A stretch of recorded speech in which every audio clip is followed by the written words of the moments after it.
साथियों, जय भीम। मैं राज वाल्मीकि।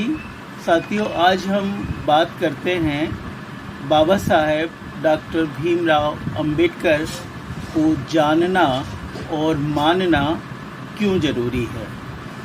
साथियों, इसमें तो कोई दो राय नहीं कि बाबा साहब multi talented, multi dimension personality रहे हैं।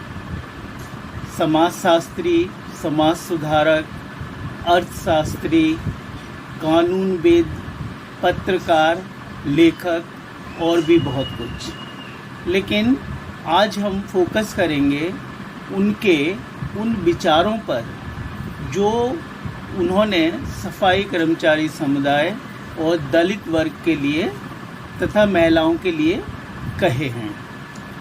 साथियों, बाबा साहब ने कहा था कि गांव जाति के कारखाने हैं और उन्होंने सफाई समुदाय के लोगों को यह संदेश दिया था कि यदि संभव हो तो वो गांव को छोड़कर शहरों की ओर जाएं और वहाँ किसी गैर सफाई पेशे को अपनाएं, तभी वो तरक्की कर सकते हैं। बाबा साहब जानते थे कि जाति एक सच्चाई है हमारे समाज की। जाति उच्च नीच क्रम में बटी हुई है और यही कारण है कि जातियों में दलित वर्ग या कहें कि सफाई कर्मचारी समुदाय सबसे निम्न स्तर पर आता है। बाबा साहब ने कहा था कि जाति एक 4 मंजिली इमारत की तरह है जिसमें सीढ़ियाँ नहीं हैं। इसका मतलब यह है कि जो ऊपर है वो नीचे नहीं आ सकता और जो नीचे है वो ऊपर नहीं जा सकता।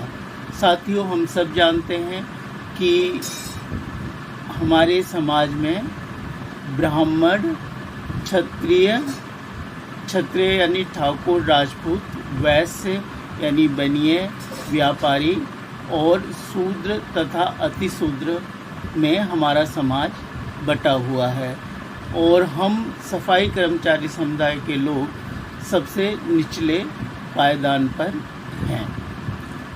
इसलिए हमारे लिए जाति के आधार पर ही हमारे काम निर्धारित कर दिए गए हैं।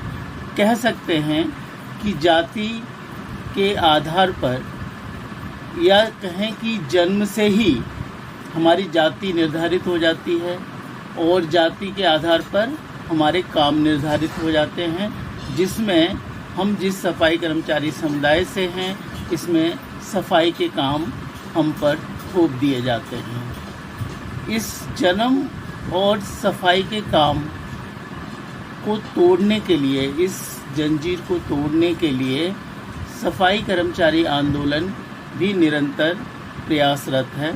सफाई कर्मचारी आंदोलन का मैं भी एक हिस्सा हूँ।